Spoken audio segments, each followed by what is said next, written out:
Welcome to Watch Mojo, and today we're counting down our picks for the top 10 keyboard solos in rock.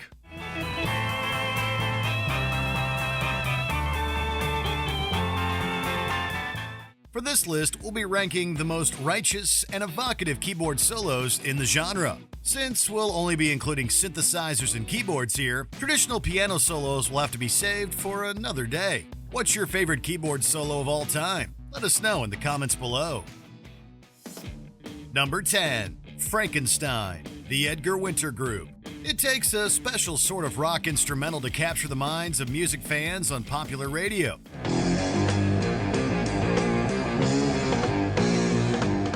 Then again, the Edgar Winter Group's Frankenstein isn't your average shred fest either. It's a tour de force of synthesized power, thanks in part to Winter as the group's leader.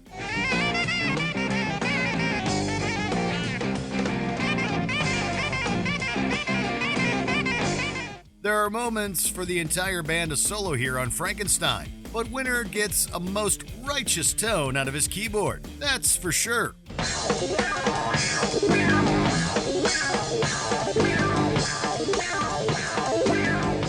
The synth solo is punctuated by spacey stabs of weirdness that collaborate with the pounding drums. At the same time, Frankenstein's main riff burrows into your brain and lives there forever, rent-free. Rock on!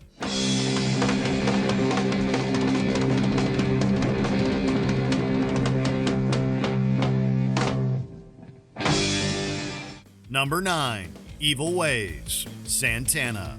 Carlos Santana has recorded a number of covers throughout his career, but we have to shout out this salsa-infused jam. You got to change your evil ways, baby.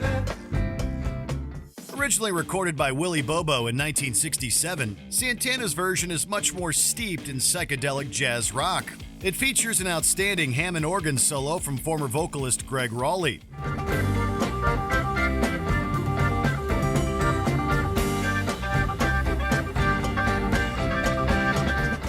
While the solo is laid back, Rowley is no wallflower, allowing the Hammond to work alongside the band's funky groove. The end result still retains a bit of that Latin American fire from Bobo's original, but it ultimately went on to become one of Santana's most well-known musical calling cards.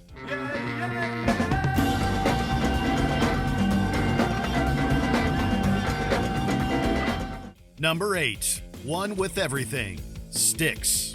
The Cyclorama album from Styx served as a turning point for the band in 2003.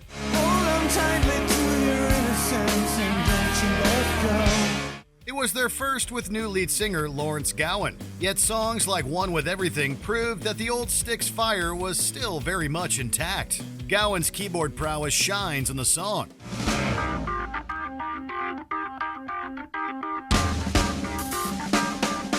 He created an excellent melodic counterplay to the track's surprisingly heavy riffs. Additionally, slight echoes of Canadian heroes Rush can be heard here on One with Everything.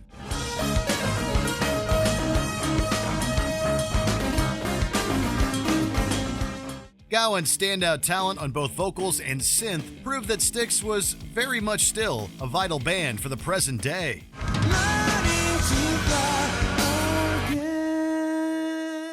Number 7. Catherine Parr, Rick Wakeman. Is there any image more indicative of prog rock's conceptual decadence than Rick Wakeman's stage capes and tours that featured ice-capade antics? We're not sure, but at the same time, prog has also delivered some outstanding musical masterpieces.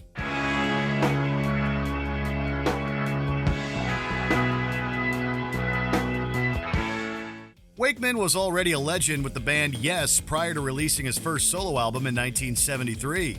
That LP, The Six Wives of Henry VIII, featured wall-to-wall keyboard sorcery, but Catherine Parr was definitely a standout.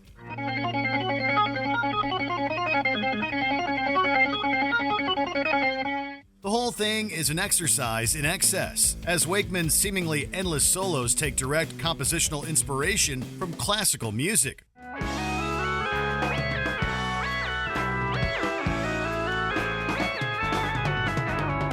This is unfettered and unrestrained balancing atmospheric passages with fiery runs that would have sounded out of place on Henry VIII's grand palatial courts.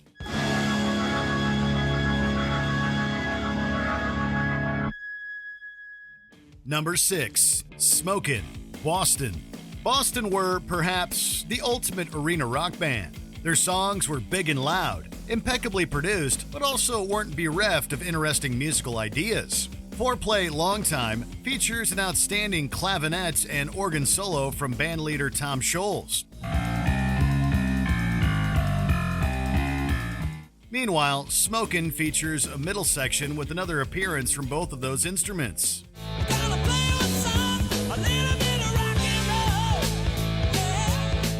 Here, the clavinet and organ take on an almost gothic sense of grandeur. It's a stark contrast to the otherwise upbeat melodic choices of Smokin'.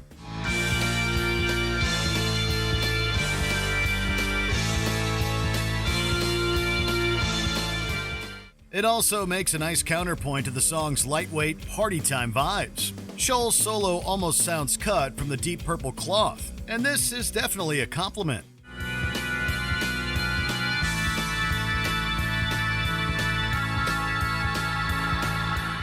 Number 5. Highway Star, Deep Purple. Speaking of Deep Purple, is there any rock keyboardist as celebrated as Jon Lord? He's one of the absolute masters of the instrument. It's his fiery playing that often defines Purple's early heavy metal sound. Nobody gonna take my car, we're gonna blaze into the ground. Highway Star is an absolute blazer too, featuring breakneck soloing from both Lord and guitarist Ritchie Blackmore. Both men wear their classical music influences on their sleeves. It's this technical prowess that allows the soloing to not only stand out, but become legendary.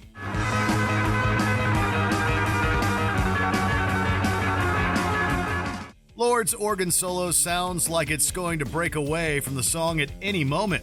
The arpeggiated notes practically catch fire beneath Lord's frantic fingers.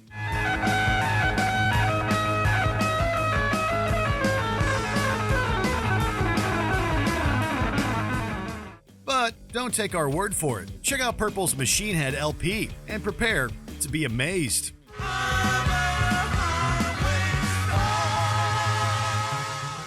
Number 4. Carnival 9, Emerson, Lake and Palmer. Keith Emerson is another one of those rock keyboard players that's always in the conversation when it comes to absolute legends.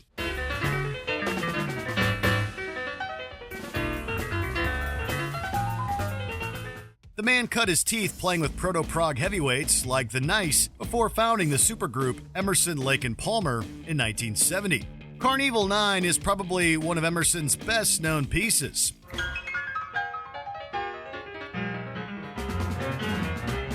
Like another keyboard-laden jam, Hoedown is a classic slice of ELP prog.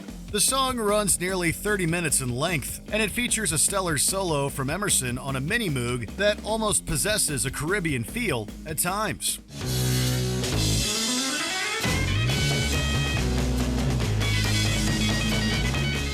This is intentional on Emerson's part, as he shifts the setting on the moog to mimic that traditional Trinidadian steel drum. It then moves into full-on classical moves to end in style.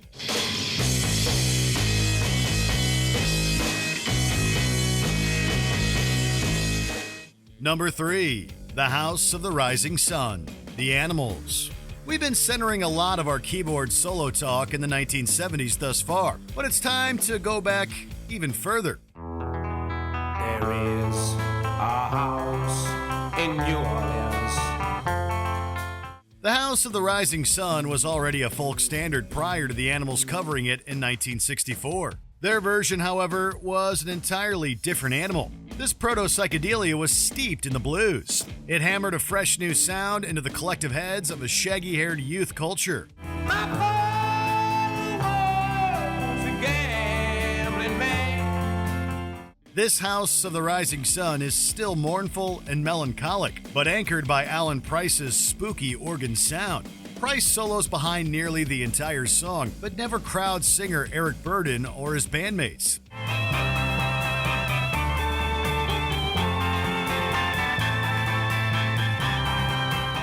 Instead, the solo adds that all-important atmosphere, taking a cover that was already good and making it great.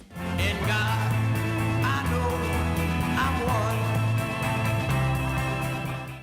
Number 2. Light My Fire, The Doors. Question: why didn't the Doors have a bass player? Answer: because they had Ray Mother Truckin' Manzarek. You know that it would be untrue.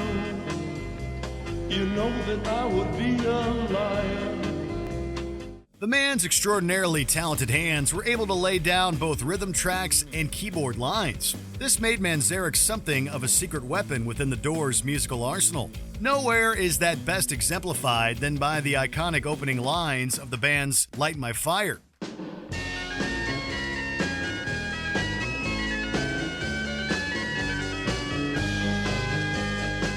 Manzarek took inspiration from classical music, Bach to be specific, for the intro run, while his solo echoes jazz greats like Dave Brubeck and John Coltrane.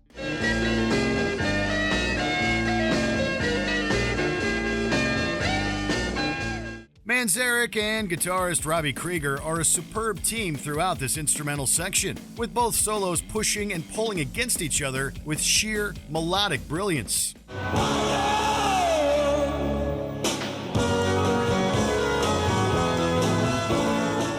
Before we continue, be sure to subscribe to our channel and ring the bell to get notified about our latest videos. You have the option to be notified for occasional videos or all of them. If you're on your phone, make sure you go into your settings and switch on notifications. Number 1. Jump, Van Halen. Eddie Van Halen is a rock icon thanks to his groundbreaking guitar technique and style. I get up, and nothing gets me down. He was also generally the all-around complete musical package. To prove it, just look at his synthesizer playing on the band's 1983 mega hit, Jump. Oh, Eddie plays a guitar solo on the track, sure, but it's his solo on an Oberheim OBXA synth that's probably better known by fans.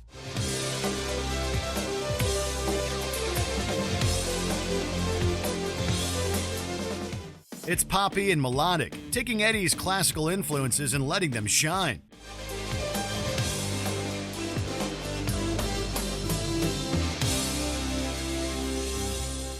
The solo is intricate and involved, but not too busy. Dare we say it's even hummable? Said simply, Eddie Van Halen was the man, and Jump will eternally live on as a Van Halen classic.